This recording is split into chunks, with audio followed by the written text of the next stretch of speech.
Bem, a reportagem de Marcelo Godoy, a que eu me refiro, trata, sempre tem uma forte base histórica de pesquisa, de conhecimento nos textos do Godoy, nos artigos do Godoy, nas reportagens dele, sobre a presença do Comando Vermelho em São Paulo. Isso é muito importante, porque não haverá presença do Comando Vermelho em São Paulo, e a presença é real, sem relação ou transformação da relação do CV com o PCC. É uma história que vai remontar aos anos 90. Marcelo Godoy conta essa história. Alguns primeiros registros de atividade criminosa, especialmente para assaltos mais sofisticados, primeiros registros nos anos 90 da presença do Comando Vermelho em São Paulo, especificamente na capital. Só que rapidamente, também no começo dos anos 90, mais para meados da década de 90, surge o PCC, e a primeira atividade do primeiro comando da capital é destruir a presença do Comando Vermelho em São Paulo, que se dava naquela altura, sobretudo, se eu não me engano, na Baixada Santista.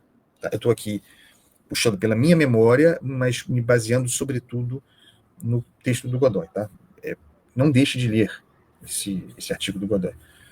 Na Baixada Santista, onde estava nos anos 90 o Comando Vermelho, o PCC se impõe para se constituir no que é. Então, o Comando Vermelho é expulso de São Paulo. E aí você tem, deflagrada, uma guerra entre essas facções. Anos e anos de guerra, sem que o Comando Vermelho estivesse em São Paulo. O Comando Vermelho terá, na sequência, alguns desafios no Rio de Janeiro, até se constituir como PCC em empresa multinacional e praticamente hegemônica, no que a gente pode considerar até uma divisão de atividades, e agora algumas parecidas, uma divisão mesmo do território brasileiro. A gente precisa ver como isso vai se dar, se haverá uma divisão do território brasileiro, da atividade internacional entre esses dois grupos empresariais criminosos, ou se em algum momento eles vão para o confronto em busca da dominação. Isso é o que a gente precisa, e o Estado assistindo, né? Isso é o que a gente precisa observar. Então, durante muitos anos, a partir de meados dos anos 90, guerra. Nos últimos anos, e segundo eu entendi nos registros do Godoy, o Jorge, por exemplo, grupos empresariais, sim, o PCC e o Comando Vermelho são grupos empresariais criminosos, são empresas multinacionais do crime.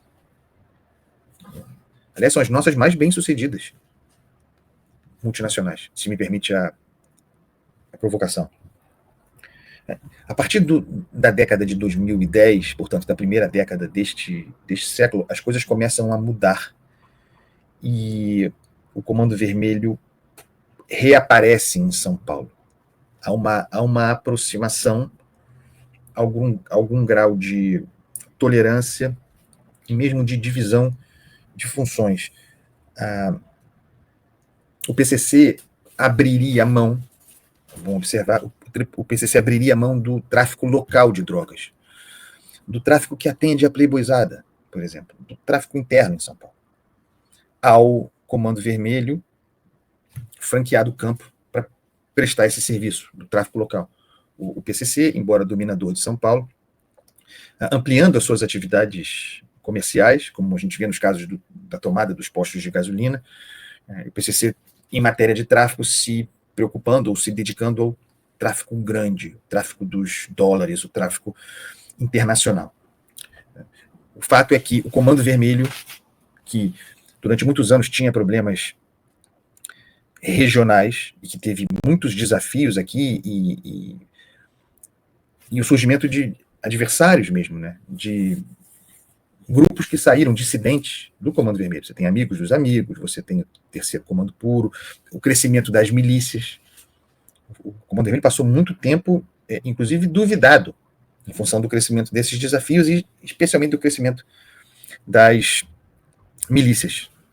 O governo do Estado diz que o Comando Vermelho, o governo sustenta, que o Comando Vermelho vira o jogo e se torna a força que é agora, podendo estar no Brasil inteiro, no Amazonas, no norte do Brasil, no Nordeste, poderosamente como está, ou diretamente ou associado a grupos locais, tomando também as nossas fronteiras. A fronteira dos Solimões está com o Comando Vermelho, presente no Paraguai, na Colômbia, na Venezuela, na Bolívia.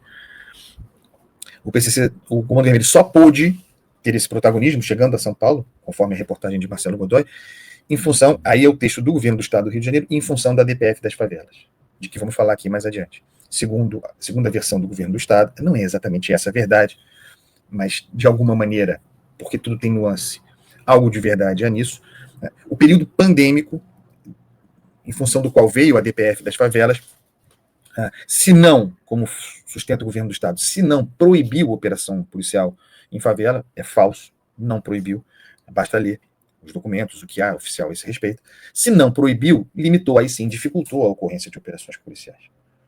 E aí esse é o texto consensual, porque há fatos que embasam essa leitura, o Rio se transformando por falta, seja essa razão ou aquela, maior ou menor incompetência dos governantes estaduais, o Rio de Janeiro se constituindo mesmo numa base, num bunker para a proteção de criminosos dos outros estados. E os números mostram, em as prisões, e mesmo os mortos identificados no combate, ou a partir do combate na Serra da Misericórdia, nos complexos ali, aquela mata entre os complexos da Penha e do Alemão, a identificação de muitos criminosos de outros estados no Rio de Janeiro, que, segundo o governo do estado, vieram para cá, porque aqui era paraíso para se proteger, uma vez que não se podia fazer operação policial nas favelas. Nessa base, também, o Comando Vermelho expande a lógica dos complexos, né? Você conhece o complexo do Alemão, você conhece o complexo da Maré, tem, sob o terceiro comando puro, a principal base, o complexo de Israel.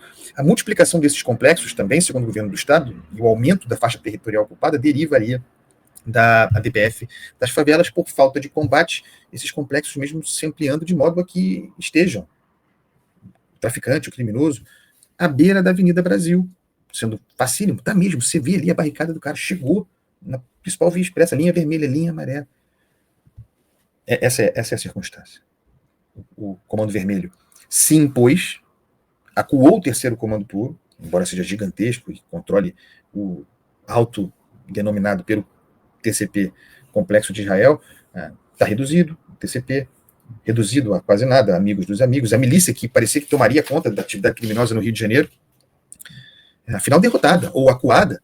Houve uma inversão da prática objetiva do que era a expectativa de todo mundo, para que a milícia se impusesse, e você teria as narcomilícias, mas a partir da vitória da milícia, a coisa aconteceu ao contrário, você tem agora as narcomilícias a partir da vitória do Comando Vermelho.